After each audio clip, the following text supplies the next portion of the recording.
जय हिंद दोस्तों। जब से कोरोना की ये महामारी शुरू हुई है, खासतौर पर जब से दूसरी वेव आई है, तब से ही दिल्ली सरकार मतलब दिल्ली की राज्य सरकार और केंद्र सरकार के बीच में एक तल्खपन देखने के लिए मिल रहा है। मतलब दोनों कभी भी एक ही पॉइंट पर सेटल होते ही नहीं। चाहे आप उसमें हॉस्पिटल के आवंटन की बात कर लीजिए, बेड्स की बात कर लीजिए, ऑक्सीजन वितरण की बात कर लीजिए, वैक्सीन की बात कर लीजिए, कई सारी ऐसी चीज़ें हैं जिसके ऊपर ये दोनों एक दूसरे के साथ कभी भी सामंजस्य बिठाकर काम नहीं कर पा रहे।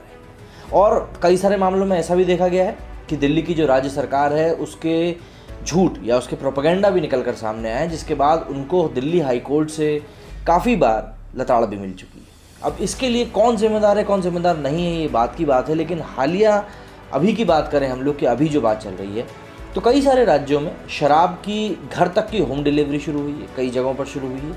ऐसे में दिल्ली सरकार ने राशन की होम डिलीवरी शुरू करने की बात करी। लेकिन अब जो खबर सोशल मीडिया पर बहुत ज़्यादा वायरल हो रही है वो ये है कि भाई जो केंद्र सरकार है उसने दिल्ली की राज्य सरकार की इस योजना को बंद करा दिया। इसके मतलब एनडीटीवी जो है इसको खास तौर से प्रोपेल करता हुआ दिखाई दे रहा है। अगर आप ट्विटर पर भी जाकर देखेंगे, सबसे ज़्यादा एनडीटीवी है जो इस खबर को आगे बढ़ा रहा है। तो आखिर ये क्या है, क्या नहीं है, क्या इसका सच्चाई है, क्या इसकी बातें हैं, वो हम लोग इस रिपोर्ट में देखते हैं। अरविंद केजरीवाल के नेतृत्व वाली दिल्ली सरकार ने 5 जून को केंद्र सरकार पर राशन की डोर टू डोर डिलीवरी के प्रस्ताव को खारिज करने का आरोप लगाया।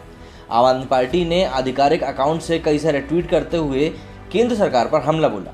ट्वीट में दिल्ली सरकार ने आरोप लगाया कि उपराज्यपाल ने केंद्र सरकार से मंजूरी न मिलने जैसे बहाने बनाकर प्रस्ताव को खारिज कर दिया। अब आपने दावा किया कि केंद्र सरकार मंजूरी न मिलने की आड़ में गरीबों को मुफ्त राशन देने से सीधे सीधे तौर पर इनकार कर रही है। आपने दावा किया कि केजरीवाल दशकों से राशन माफिया के खिलाफ लड़ाई लड़ रहे थे और मोदी सरकार उन्हें रोक नहीं सकती। बता दें कि आम आदमी पार्टी के पूर्व विधायक और समाज कल्याण मंत्री संदीप कुमार पर राशन कार्ड के लिए सेक्स रैकेट में शामिल होने का आरोप लगा था। एक सेक्स टेप में महिला ने आरोप लगाया था कि आप नेता ने राशन कार्ड देने के बहाने उनका यौन शोषण तक किया था। आपने पीएम मोदी पर अब आरोप लगाया है और सवाल किया है कि राशन माफिया के साथ उनकी सेटिंग क्या है, जिसके कारण वे दिल्ली सरकार की राशन योजना को लागू नहीं होने दे रहे। भारत सरकार ने केजरीवाल सरकार के इन आरोपों का खंडन किया और साथ ही कहा कि उन्होंने दिल्ली सरकार को अपनी इच्छानुसार राशन वितरित करने से नहीं रोका। केंद्र सरकार के सूत्रों ने कहा है कि राज्य को किसी भी योजना के तहत खाद्यान्न वितरण करने का अधिकार है। राज्य द्वारा मांगे जाने पर भारत सरकार वितरण के लिए अतिरिक्त राशन भी प्रदान करती है। एलजी मतलब लेफ्टिनेंट गवर्नर ने योजना को केवल पुनर्विचार के लिए लौटाया है, ना कि अस्वीकार किया है, जैसा कि दिल्ली सरकार द्वारा बताया जा रहा है। इसके अलावा एलजी कार्यालय ने कहा कि चूंकि अनुमोदन खाद्य वितरण की दिशा को बदलने का प्रयास करता है, ऐसे में इसे राष्ट्रीय खाद्य सुरक्षा अधिनियम 2013 के अनुसार केंद्र सरकार की मंजूरी के बाद ही लागू किया जा सकता है। सूत्रों के अनुसार दिल्ली सरकार ने एनएफएसए का अपना सारा कोटा यानी कि 37,400 मीट्रिक टन अनाज उठा लिया है और उसका 90% वितरित भी कर दिया। इसके अलावा सरकार ने प्रधानमंत्री गरीब कल्याण अन्न योजना के तहत 63,200 मीट्रिक टन राशन उठाया, जो मई में आवंटित अनाज का 176% है। राज्य ने इसका 73% का वितरण किया है। भारत सरकार अनुरोध करने पर राज्य को अतिरिक्त राशन प्रदान करती है। दिल्ली के मामले में भारत सरकार वितरण के लिए दिल्ली को अतिरिक्त राशन देने के लिए तैयार है और दिल्ली सरकार इसे अपनी इच्छा अनुसार वितरित करने के लिए इंडिपेंडेंट भी है। सूत्रों ने कहा है कि भारत सरकार नागरिकों को सरकार की किसी भी कल्याणकारी योजना से वंचित आखिर क्यों रखेगी। राशन वितरित करने की किसी भी योजना को कोई भी नाम दीजिए और भारत सरकार अतिरिक्त राशन प्रदान करेगी। हालांकि एनएफएसए के तहत मौजूद अखिल भारतीय योजना को बाधित करने की कोई ज़रूरत नहीं है। भारत सरकार किसी भी राज्य के साथ भेदभाव नहीं करती। ये एक समान राष्ट्रीय अधिनियम के तहत देश के सभी राज्यों के साथ समान व्यवहार करती है। ध्यान देने वाली बात यह है कि दिल्ली सरकार अनाज वितरण के लिए राष्ट्रीय स्तर पर प्रशासित कार्यक्रमों में संबोधित करना चाहती है और पिसाई इत्यादि का खर्च दिल्ली के उपभोक्ताओं पर डालना चाहती है। केंद्र सरकार ने दिल्ली सरकार को केवल नियम की स्थिति के बारे में सूचित किया है। सरकार के सूत्रों ने बताया कि दिल्ली सरकार भारत सरकार द्वारा कई बार याद दिलाने के बावजूद दिल्ली में one nation one ration card योजना को लागू करने में विफल रही। यदि इसे ठीक से लागू किया जाता तो इससे दिल्ली में 1 लाख से अधिक प्रवासी श्रमिकों को मदद मिल सकती थी, वो भी दिल्ली के बजट में बिना किसी अतिरिक्त लागत के, क्योंकि राशन राष्ट्रीय खाद्य सुरक्षा अधिनियम के तहत आवंटित किया जाता है। राष्ट्रीय राजधानी दिल्ली सरकार ने 2018 में लगभग 2000 उचित मूल्य की दुकानें मतलब एफपीएस में ईपीओएस मतलब इलेक्ट्रॉनिक पॉइंट ऑफ सेल मशीनों के उपयोग को सस्पेंड कर दिया। केंद्र सरकार द्वारा शुरू की गई कई दौर की बातचीत के बाद आपके नेतृत्व वाली दिल्ली सरकार ने अब इसे फिर से दुकानों पर स्थापित कर दिया है।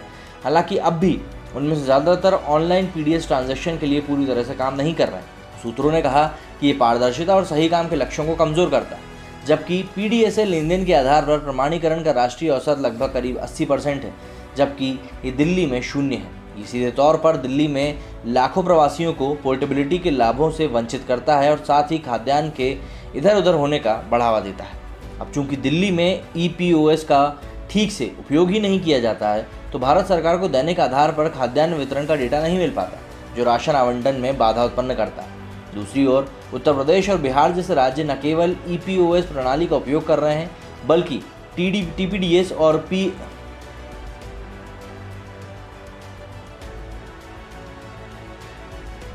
टीपीडीएस और पीएमजी के एवाई के तहत 95% से अधिक आधार प्रमाणित ट्रांजैक्शन कर रहे हैं। अरुणाचल प्रदेश, मेघालय, मिजोरम, नागालैंड और त्रिपुरा जैसे राज्यों ने अपने एफपीएस पर 100% ईपीओएस मशीनें लगा दी, जिससे केंद्र सरकार के लिए रियल टाइम में एनएफएसए खाद्य वितरण की निगरानी करना आसान हो गया। सूत्रों ने कहा कि राष्ट्रीय राजधानी दिल्ली सरकार का खाद्य विभाग इन मुद्दों पर केंद्र सरकार की बातचीत के प्रति सक्रिय और पॉजिटिव प्रतिक्रिया नहीं दे रहा। भारत सरकार ने दिल्ली सरकार द्वारा लगाए गए आरोपों का स्पष्ट रूप से खंडन किया है और उन्हें निराधार भी बताया है। भारत सरकार ने डोर स्टेप डिलीवरी के प्रस्तावित राज्य योजना को अविरुद्ध नहीं किया है। सूत्रों ने कहा है कि एनएफएसए के तहत शामिल सभी लाभार्थियों को प्रवासियों के लाभ के लिए और दिल्ली राज्य में पीडीएस के कामकाज को परिष्कृत करने के लिए यहाँ वन नेशन वन कार्ड योजना को लागू करना ही असली समाधान है। अब जिस तरीके से ये सारी बातें निकलकर सामने आ रही हैं, जिसमें कि अरविंद केजरीवाल जी की गलती एक बार फिर से पकड़ाई में आती हुई दिख रही है, लेकिन भाई बात वही है कि वो इन बातों को मानेंगे नहीं। क्योंकि देखिए, अरविंद केजरीवाल की एक बहुत पुरानी आदत रही है कि वो पहले लोगों पर आरोप लगा देते हैं और बाद में जब उनकी गलती सामने आ जाती है तो माफ़ी मांग लेते हैं। ये सब पहले के ज़माने में होता नहीं था। जब हम लोग अपने टीचर को कुछ बोल दिया करते थे तो वो शब्द हमारे वापस जाते नहीं थे, क्योंकि मुंह से निकले हुए शब्द और बाण से निकला हुआ तीर कभी वापस आता नहीं है। पर ऐसा प्रतीत होता है कि अरविंद केजरीवाल के केस में ये सारी चीज़ें बस यूं ही बोल दी जाती हैं और इसीलिए उनकी तरफ कोई ज़्यादा इतने अहम तरीके से ध्यान भी नहीं देता। हालांकि अब ये जो बातें स्पष्ट होकर निकल कर सामने आई हैं, इनके बाद ऐसा लगता है कि शायद अब अरविंद केजरीवाल अपने कदम पीछे खींच लेंगे। लेकिन अगर वो ऐसा नहीं करते हैं तो जाहिर सी बात है, जो चीज़ें पहले से काफ़ी समय से चलती हुई आ रही हैं वो आगे भी यूं ही चलती रहेंगी और लोगों का ध्यान राज्य सरकार कहीं से कहीं तक रख नहीं पाएगी और यहाँ पर उनको हो सकता है कि पब्लिक के गुस्से का भी सामना करना पड़े। मेरे स्टूडियो में फिलहाल इतना ही। जय हिंद, जय भारत।